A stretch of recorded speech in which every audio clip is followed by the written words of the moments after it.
कहा था व्याकरण अगर भाषा का शुद्ध रूप हो तो उसके लिए क्या यूज की जाती है, उसके लिए वो क्या है, व्याकरण। ठीक है, अगर शुद्ध रूप है तो व्याकरण की दृष्टि से शुद्ध होना चाहिए। तो व्याकरण भाषा का क्या बताता है, शुद्ध तभी होगा अगर उसके कोई नियम होंगे। ठीक है, काम और ब दोनों या इनमें से कोई नहीं। ठीक है, व्याकरण भाषा के नियम बताता है, फिर ही तो उसमें शुद्धता का पता चलेगा। ठीक है, व्याकरण भाषा के क्या बताता है, नियम।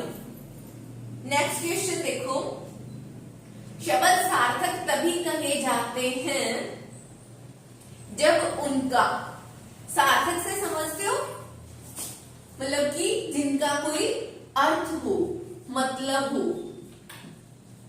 ठीक है, उसे कहते हैं सार्थक। प्रॉपर अर्थ हो वो कहलाता है सार्थक। और ये क्वेश्चन है, सब शब्द सार्थक तभी कहे जाते हैं जब उनका कोई निश्चित अर्थ हो, वे बोलने में सरल हो, वे वाक्य में प्रयुक्त हो, वे भाषा में प्रयोग किए गए हो। यहाँ पे तो मैंने पहले क्लियर कर दिया है शब्द का मीन क्या होता है, जिसका एक निश्चित अर्थ होता है। लेकिन बाकी चीज देखेंगे, वे भाषा में प्रयोग किए गए हो, तो जरूरी नहीं भाषा में तो बहुत कुछ प्रयोग करते हैं, सभी सही लिखते हैं नहीं लिखते, ये जरूरी नहीं है। वे वाक्य में प्रयुक्त हो, वाक्य में बहुत सारे शब्द हम प्रयुक्त करते हैं। बोलने में सरल हो, जरूरी नहीं है, कठिन भी होते हैं। लेकिन जिनका एक निश्चित अर्थ हो उन्हें क्या कहा जाता है, सार्थक शब्द। यहाँ पे भी मैंने क्लियर कर दिया था, सार्थक किसे कहते हैं, जिनका एक निश्चित अर्थ हो उसे सार्थक कहते हैं। क्लियर। नेक्स्ट क्वेश्चन देखते हैं, आंख लगना मुहावरे का सही अर्थ बताना है। ठीक है, आंख लगना से क्या मीन है, आसक्त होना, यानी कि किसी की मोह में डालना, आसक्त होना यानी किसी पे निछावर होना, नो।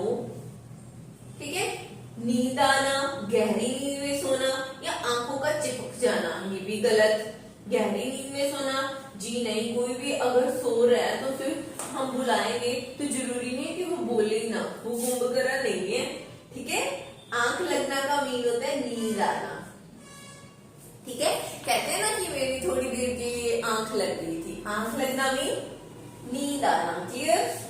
नेक्स्ट क्वेश्चन देखो, कौन सा शब्द स्त्रीलिंग नहीं है, स्त्रीलिंग से समझते हो। ठीक है, पुल्लिंग और स्त्रीलिंग, लेकिन यहाँ पे देखते हैं पुल्लिंग कौन है और स्त्रीलिंग कौन है। पानी, पानी को एक लाइन में प्रयुक्त करके देखेंगे। अगर आपको नहीं समझ आता ना स्त्रीलिंग और पुल्लिंग का, तो पता है क्या किया करो, एक लाइन, एक वाक्य बना के उस शब्द को उस लाइन में एडजस्ट करके कोई ऐसा वाक्य बनाओ जिससे वो क्लियर हो जाएगा। जैसे मैं बताती हूँ, यहाँ पे देखो ये बात है, इमली ले लो पहले तो। रमेश ने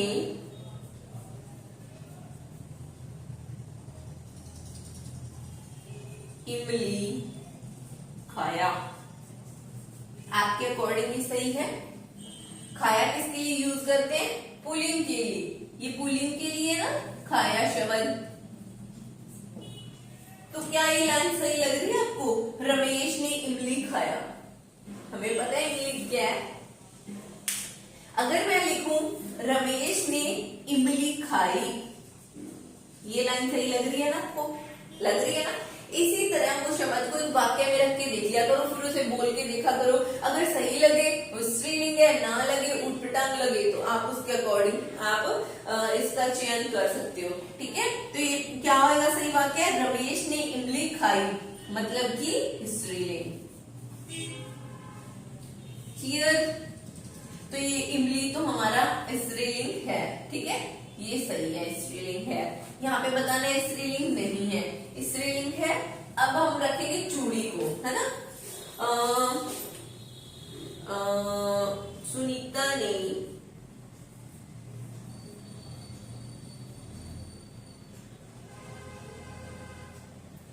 चूड़ी पहना, ये लाइन देखो बोल के आपके अकॉर्डिंग सही है। सुनीता ने चूड़ी पहना, आप ऐसे बोलते हो, ऐसे बोलते हो ना, चूड़ी पहनी या चूड़ियां पहनी। सुनीता ने चूड़ी पहनी, ये लाइन सही है ना। तो पहनी से कौन सा लिंग पुल्लिंग हुआ, ये स्त्रीलिंग हो गया। ये लाइन सही लग रही है ना आपको? ठीक है, सुनीता ने चूड़ी पहनी, मतलब कि ये भी क्या है, स्त्रीलिंग है। ये भी स्त्रीलिंग है और ये भी स्त्रीलिंग है। अगला देखते हैं, बाल्टी को देखते हैं। मैंने या रमेश ने बकेट, रमेश ने बाथरूम में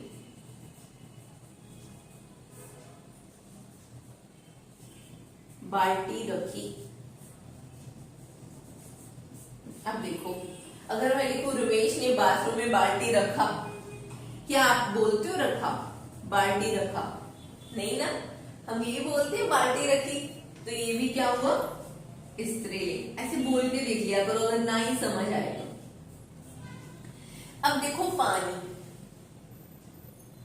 अब मैं क्या कहूंगी, मैंने, कहां लिखूं, यहां लिख दो, मैंने पानी पिया।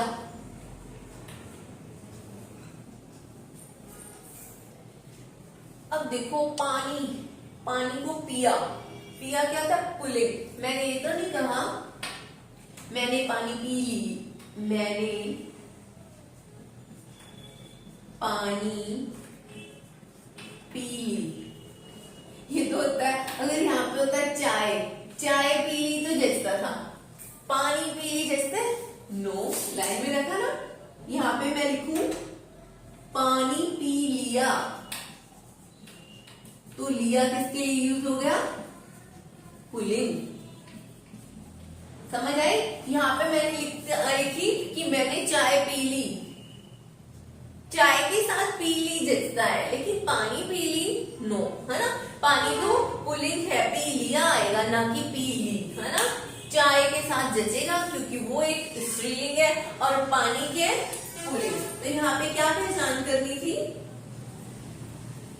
हमें कौन सा शब्द ढूंढना था, स्त्रीलिंग जो नहीं है, मीन्स क्या है वो पुल्लिंग। तो इसमें से पुल्लिंग क्या है, पानी। क्लियर? ठीक है, कोई भी आपको शब्द है समझ ना आए, उसे एक वाक्य में प्रयुक्त करके देखो। जैसे हम डेली दिनचर्या में बोलते हैं, आप उसे बोल के देखो, अगर सही लगे, जैसा सही लगे स्त्रीलिंग लगे स्त्रीलिंग लिख दो, अगर पुल्लिंग सही लगे तो पुल्लिंग। क्लियर? नेक्स्ट क्वेश्चन देखते हैं, फेरी वाला, मिठाई, दोनों शब्दों में हमें प्रयुक्त क्या हुआ है, इन चारों ऑप्शनों में से लेकर इसका आंसर लिखना है कि उपसर्ग। उपसर्ग मैंने बताया जो शब्दों के आगे लगकर अर्थ में परिवर्तन कर देते हैं, प्रत्यय जो शब्दों के पीछे लगकर अर्थ में परिवर्तन कर देते हैं, अप्रत्यय शब्द विन्यास। ठीक है, शब्द विन्यास एक पूरा लाइन, पूरा उसका एक कोई भी मुद्दा ले लो, एक सब्जेक्ट ले लो, उस पर पूरा डिटेल से लिखना होता है। अप्रत्यय कोई बात नहीं है ना। अब देखो फेरी वाला और मिठाई, दोनों शब्दों को बोल के देखो, फेरी आगे एक्स्ट्रा लगे या वाला, वाला प्रत्यय हुआ या फेरी उपसर्ग हुआ, आपके अकॉर्डिंग हम लिख के देखेंगे। मैंने ऐसे शब्द बताए थे ना, फेरी प्लस वाला, मिठाई को लिखेंगे, इसका भी चेंज करेंगे, मीठा प्लस आई। तो ये जो पीछे है, ये है ना, ये लगे हुए हैं ना, वो तो पूरा शब्द है, शब्द के पीछे क्रिया लगी हुई है। तो ये कौन, क्या चीज हुई, उपसर्ग हुई या प्रत्यय हुई? तो क्या हुआ, ये प्रत्यय। ठीक है, इसमें वाला प्रत्यय और इसमें आई प्रत्यय का यूज हुआ है। ठीक है, क्लियर? नेक्स्ट क्वेश्चन देखते हैं, हिंदी में स्पर्श व्यंजनों की संख्या बतानी है। हमने किए थे या नहीं किए थे, लेकिन यहाँ पे हम दोबारा कर रहे हैं। हिंदी में स्पर्श व्यंजनों, हमने बहुत कुछ किया वर्ण विचार वाले टॉपिक में। ठीक है, अब हम क्या करेंगे, इसका स्पर्श व्यंजनों की मात्रा देखनी है, तो हम इसे लिख के देखेंगे। जैसे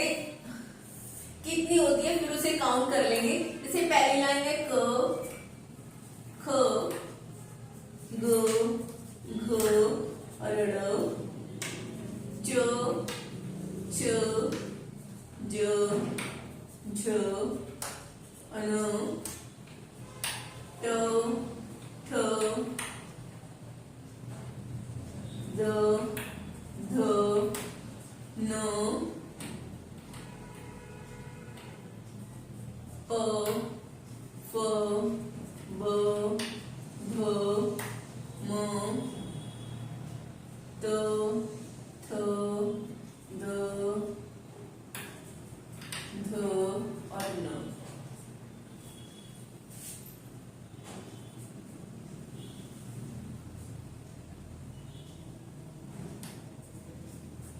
ठीक है,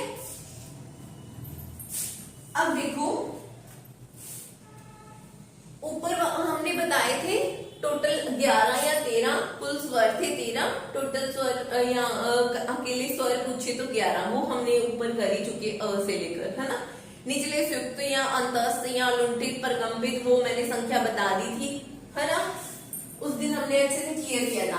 अब ये बीच वाले जिसमें 5-5 अक्षर होते हैं वो देखो, क ख ग घ ड़, च छ ज झ ण, ट ठ ड ढ ण, प फ ब भ म, त थ द ध न। ये इन्हें काउंट करेंगे, यहाँ पे कितने 5, ये 5, ये भी 5, ये भी 5 और ये 5, ठीक है। टोटल कितने हुए 10, 20 और 25। याद रखना जब आपसे स्पर्शिक व्यंजनों की संख्या पूछी जाए तो जो 5 लाइनें ऊपर वाली होती है ना, क वाली, च वाली, ट वाली, प वाली और त वाली, ये सारे इनमें से कोई भी एक अक्षर देके भी पूछ लिया जाए ना कि ढ क्या है, ऐसे पूछ लिया जाए ढ शब्द क्या है, नीचे दे देंगे संयुक्त स्वर, संयुक्त व्यंजन, ठीक है, अंतस्थ व्यंजन, स्पर्शी व्यंजन। तो आपने क्या करना है, हमने स्पर्श, संघर्षी भी बोल सकते हैं आप इसे, ठीक है। तो कितनी मात्रा लिखोगे इसकी 25, ठीक है, स्पर्शी, ठीक है। ये सारे इनमें से कोई भी एक अक्षर पूछ के आपको लाइन में दे दिया जाए कि क्या है, तो ये स्पर्शी व्यंजन कहलाते हैं, ठीक है। 25।